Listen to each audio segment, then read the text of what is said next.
একটা 13 বছরের বাচ্চা, সত্যি তার ক্যান্সার হয়েছিল, যার কারণে সেই বাচ্চাটা, তার দিদি কিন্তু ভিডিও করে করে সবার কাছে হেল্প চেয়েছে, সবার কাছে এটা কিন্তু আমি দেখেছি, সবার কাছে হেল্প চেয়েছে। একটা 13 বছরের বাচ্চা, সে বাড়িতে এসেছিল, তারপরেই কিন্তু আবারও তার পরিস্থিতি খারাপ হয়, শারীরিক পরিস্থিতি, তারপরে কিন্তু আবারও সে হসপিটালে ভর্তি হয়। মানে খুব খারাপ লাগছে, বিশ্বাস করো। আমি দেবশ্রীদির ভিডিওটা দেখলাম, আর ওর ভিডিওটা আমার চোখে পড়েনি, কিন্তু আমি দেবশ্রীদির ভিডিওটা দেখলাম এবং তার কমিউনিটিতে গিয়ে দেখলাম 6 ঘন্টা আগে একটা কমিউনিটি পোস্ট দিয়েছে। খুব খারাপ লাগছে। মানে জিনিসটা কি বলতো, একটা 13 বছরের বাচ্চা, তার কিন্তু ভেতরে কত বলতো খাবো পরবো জিনিসটা কিন্তু ছিল, যে বাঁচবো খাবো পরবো, তাই না? কিন্তু ভগবানের ইচ্ছের ওপরে আমরা যেতে পারি না, তাই একদম চলে গেল। সত্যি খুব খারাপ লাগছে, খুব। মানে আমি দেখে আমি বলছি, আমি তো দেবশ্রীদির কাছে কমেন্টও করে এসেছি, খুব খারাপ লাগছে, বিশ্বাস করো। একটা ছোট বাচ্চা এই পৃথিবীতে এসছে কিছুদিন হলো, 13 বছর, মাত্র 13 বছর। অনেকেই লড়াই করে আমরা দেখেছি ইউটিউবে, অনেকেই, ছোট রিমি, ছোট রিমি, তারপর আরও অনেকেই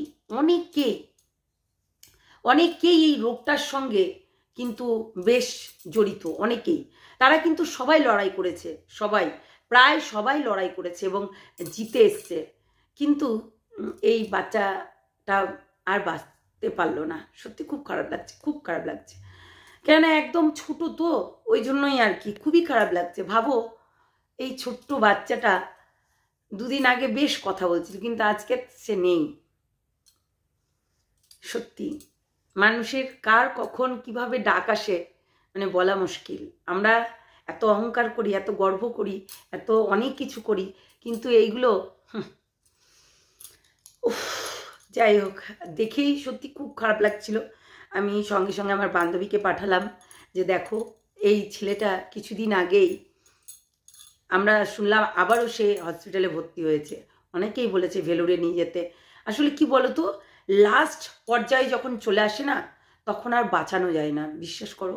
লাস্ট পর্যায়ে এমনই জিনিস না, তখন আর বাঁচানোই যায় না। ক্যান্সার এমনই জিনিস। ক্যান্সার, এই যে কিছুদিন আগে একজন ক্যান্সার নিয়ে, নিজের নাকি ক্যান্সার হয়েছে এই নিয়ে কিন্তু অনেক বলেছে যে আমার ক্যান্সার হয়েছে, চোখ দিয়ে রক্ত বেরিয়ে যাচ্ছে, হ্যানা হয়েছে ত্যানা হয়েছে।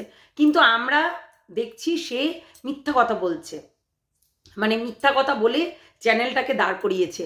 আর এই যে আসল জিনিস, যেটা কিনা ক্যান্সার ভালো হয়ে গেল, আবারও কিভাবে জিনিসটা কি হয়ে গেল।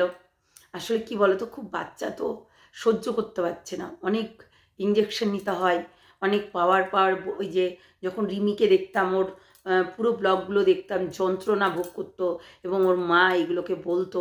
সত্যি মানে খুব খারাপ লাগছে। বিশেষ করে আমরা জানি রিমির ভেতরে সেই পাওয়ারটা ছিল, সেই স্টেমিনাটা ছিল। অ্যাকচুয়ালি কি বলতো, ক্যান্সার জিনিসটা এমনই, মানে যে ফিরে এসে আবার যে হবে না, এর কোনো গ্যারান্টি নেই। এটার কোনো গ্যারান্টি নেই যে ফিরে আসলো আবার যে ঘরের মধ্যে এসে সেই জিনিসটা হবে না।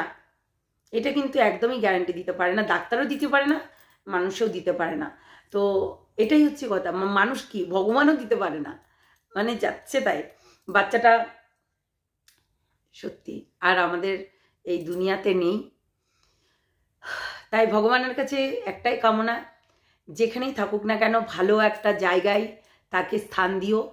আর সত্যি একটা নিষ্পাপ বাচ্চা, যে এরকম সত্যি 13 বছরের বাচ্চা, কি এমন বয়স হয়েছে, খুব সুন্দর ফুটফুটে। যাই হোক বন্ধুরা, চলো টাটা।